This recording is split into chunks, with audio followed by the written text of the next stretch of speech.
ये आकाशवाणी का गोरखपुर केंद्र है। अब आप प्रमोद कुमार सिंह से सुनेंगे प्रादेशिक समाचार।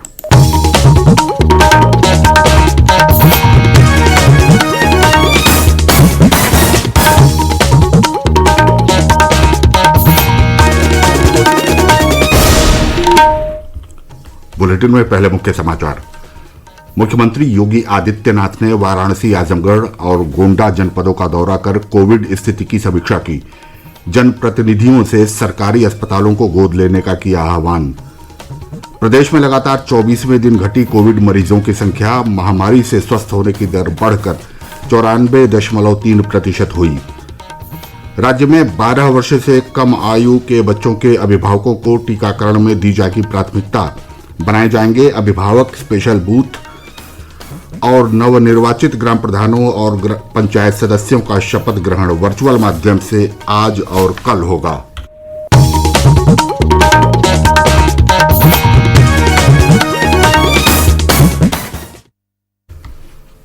कोरोना संक्रमण में बढ़ोतरी जारी है। सभी श्रोताओं से अपील है कि लापरवाही न बरतें, सभी एहतियाती उपायों का पालन करें।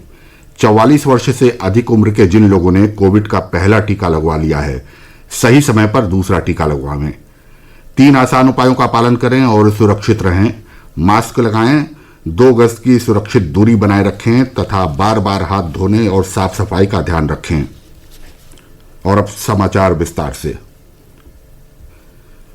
मुख्यमंत्री योगी आदित्यनाथ प्रदेश में कोविड महामारी पर नियंत्रण के लिए जनपदों का दौरा कर रहे हैं। इसी क्रम में वे कल वाराणसी पहुंचे और मंडल में कोरोना मरीजों के उपचार के लिए किए जा रहे उपायों का जायजा लिया। श्री योगी ने बनारस हिंदू विश्वविद्यालय परिसर में डीआरडीओ द्वारा बनाए गए कोविड अस्पताल का निरीक्षण किया। उन्होंने मंडल के अधिकारियों के साथ वर्चुअल माध्यम से बैठक कर कोविड की स्थिति की समीक्षा की। मुख्यमंत्री ने जौनपुर, गाजीपुर और चंदौली जनपदों में कोविड नमूनों की जांच और तेज करने के निर्देश दिए। मंडलायुक्त दीपक अग्रवाल ने वाराणसी मंडल में कोविड की स्थिति के बारे में मुख्यमंत्री को अवगत कराया। उन्होंने बताया कि मंडल में इस समय कोविड के सक्रिय मरीजों की संख्या 6,361 है। मंडल में कोविड से स्वस्थ होने की दर 93% रही और पिछले एक सप्ताह में संक्रमण की दर घटकर 1.85% रह गई है। उन्होंने बताया कि वाराणसी मंडल के 43 सरकारी अस्पतालों में ऑक्सीजन संयंत्र लगाए जा रहे हैं। इनमें से 9 अस्पतालों में ऑक्सीजन संयंत्र स्थापित कर दिए गए हैं। मुख्यमंत्री ने अपने वाराणसी दौरे के दौरान काशी विश्वनाथ मंदिर कॉरिडोर का निरीक्षण कर निर्माण कार्यों का भी जायजा लिया। मुख्यमंत्री योगी आदित्यनाथ ने कल गोंडा और आजमगढ़ जनपदों का दौरा कर कोविड के उपचार के संबंध में किए जा रहे उपायों की समीक्षा की। उन्होंने एकीकृत कोविड कमांड और नियंत्रण केंद्र का निरीक्षण किया। श्री योगी ने जिला अस्पताल और टीकाकरण केंद्र पर जाकर व्यवस्थाओं का भी जायजा लिया। प्रेस प्रतिनिधियों को संबोधित करते हुए मुख्यमंत्री ने कहा कि देश इस सदी की सबसे बड़ी महामारी का सामना कर रहा है। उन्होंने कहा कि प्रदेश सरकार ने इस पर नियंत्रण के लिए ट्रेस, टेस्ट और ट्रीट की नीति अपनाई, जिसके संतोषजनक परिणाम मिल रहे हैं। उन्होंने कहा कि राज्य में कोरोना संक्रमण से स्वस्थ होने वालों की संख्या दिन ब दिन बढ़ रही है। उन्होंने कहा कि कोविड के सक्रिय मामलों की संख्या घटकर 76,000 रह गई है। मुख्यमंत्री ने कहा कि पिछले वर्ष अप्रैल में कोरोना संक्रमण का पहला मामला सामने आने के बाद राज्य में कोविड जांच की सुविधा उपलब्ध नहीं थी, लेकिन आज उत्तर प्रदेश देश में सर्वाधिक नमूनों की जांच करने वाला राज्य है। इस समय प्रदेश में प्रतिदिन 3 लाख से अधिक कोविड टेस्ट किए जा रहे हैं। मुख्यमंत्री ने कहा कि प्रदेश में प्रधानमंत्री गरीब कल्याण योजना के तहत जरूरतमंद व्यक्तियों को मई और जून माह का राशन वितरित किया जा रहा है। श्री योगी ने कहा कि राज्य सरकार भी सभी जरूरतमंदों को जून, जुलाई और अगस्त माह में निःशुल्क राशन उपलब्ध कराएगी। उन्होंने कहा कि इससे लगभग 15 करोड़ लोग लाभान्वित होंगे। मुख्यमंत्री ने आजमगढ़ में अधिकारियों के साथ समीक्षा बैठक कर कोविड की स्थिति का जायजा लिया। उन्होंने एक कार्यक्रम में ग्राम प्रधानों और निगरानी समिति के अध्यक्षों से बातचीत की।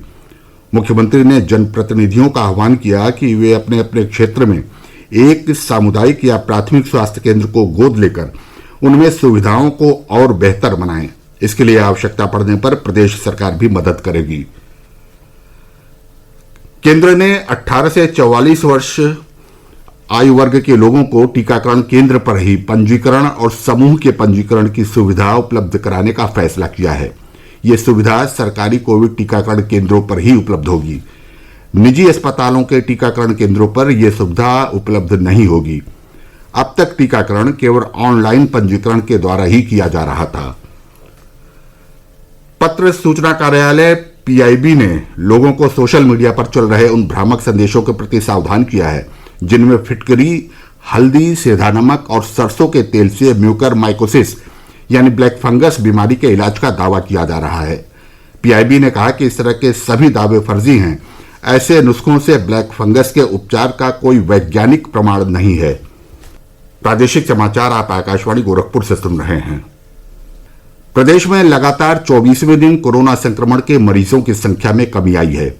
पिछले 24 घंटे में संक्रमण के 3,981 नए मामले सामने आए हैं, जबकि इस दौरान 11,918 लोग स्वस्थ हुए हैं। राज्य में कोविड के सक्रिय मामलों की संख्या 76,703 है। 30 अप्रैल को प्रदेश में कोविड के सर्वाधिक 3,10,784 सक्रिय मरीज थे। पिछले 24 घंटों में 157 लोगों की महामारी से मृत्यु हुई है। अपर मुख्य सचिव स्वास्थ्य अमित मोहन प्रसाद ने कल बताया कि प्रदेश में कोविड से स्वस्थ होने की दर बढ़कर 94.3% हो गई है। उन्होंने कहा कि संक्रमण दर लगातार घट रही है और इस समय ये 1% के आसपास है। उन्होंने कहा कि राज्य में कोविड नमूनों की जांच तेज की जा रही है। एक दिन पूर्व रिकॉर्ड 3,26,399 नमूनों की जांच की गई। प्रदेश में अब तक कुल 4,70,63,616 नमूनों की जांच की गई है। केंद्र सरकार ने राज्यों और केंद्र शासित प्रदेशों को अब तक 21,80,00,000 से अधिक कोविड टीके उपलब्ध कराए हैं। ये टीके मुफ्त में और राज्यों द्वारा सीधे खरीद के जरिए प्राप्त किए गए हैं। इनमें से बर्बाद हुए टीकों सहित कुल 20 करोड़ से ज्यादा टीकों का इस्तेमाल हो चुका है। राज्यों और केंद्र शासित प्रदेशों के पास अब भी 1,80,00,000 टीके मौजूद हैं। स्वास्थ्य मंत्रालय ने बताया है कि 48 लाख से ज्यादा कोविड वैक्सीन अगले 3 दिनों में राज्यों और केंद्र शासित प्रदेशों को भेजी जाएंगी। कोरोना संक्रमण की संभावित तीसरी लहर में बच्चों के ज्यादा प्रभावित होने की आशंका व्यक्त की जा रही है। इसको ध्यान में रखते हुए प्रदेश सरकार ने 12 वर्ष तक की आयु के बच्चों के अभिभावकों को टीकाकरण में प्राथमिकता देने का निर्णय लिया है। मुख्यमंत्री योगी आदित्यनाथ ने कल समीक्षा बैठक में अधिकारियों को निर्देश दिया कि ऐसे अभिभावकों के टीकाकरण के लिए हर जनपद में अभिभावक स्पेशल बूथ स्थापित किए जाएं।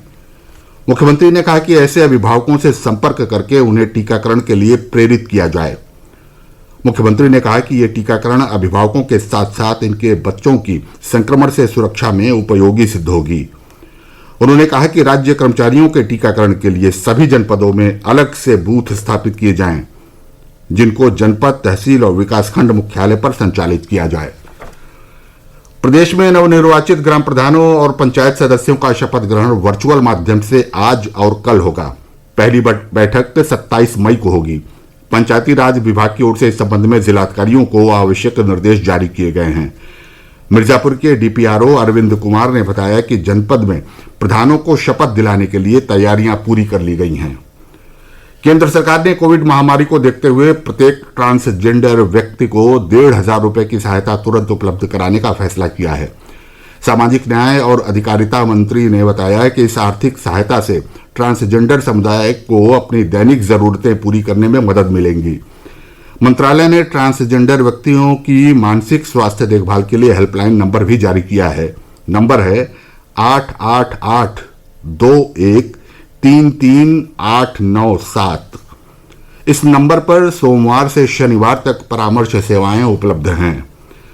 अयोध्या के विधायक वेद प्रकाश गुप्ता ने विधानसभा क्षेत्र के सामुदायिक स्वास्थ्य केंद्र पूरा बाजार को गोद लिया है। उन्होंने कल सामुदायिक स्वास्थ्य केंद्र से 2 जागरूकता वैन को हरी झंडी दिखाकर रवाना किया। इनके माध्यम से विधानसभा क्षेत्र में लोगों को कोविड जांच और टीकाकरण के बारे में जागरूक किया जाएगा। और अंत में बुलेटिन के मुख्य समाचार एक बार फिर। मुख्यमंत्री योगी आदित्यनाथ ने वाराणसी, आजमगढ़ और गोंडा जनपदों का दौरा कर कोविड की स्थिति की समीक्षा की। जनप्रतिनिधियों से सरकारी अस्पतालों को गोद लेने का किया आह्वान। प्रदेश में लगातार 24वें दिन घटी कोविड मरीजों की संख्या। महामारी से स्वस्थ होने की दर बढ़कर 94.3% हुई। राज्य में 12 वर्ष से कम आयु के बच्चों के अभिभावकों को टीकाकरण में दी जाएगी प्राथमिकता। बनाए जाएंगे अभिभावक स्पेशल बूथ। और नवनिर्वाचित ग्राम प्रधानों और पंचायत सदस्यों का शपथ ग्रहण वर्चुअल माध्यम से आज और कल होगा। इसके साथ ही यह समाचार बुलेटिन समाप्त हुआ। नमस्कार।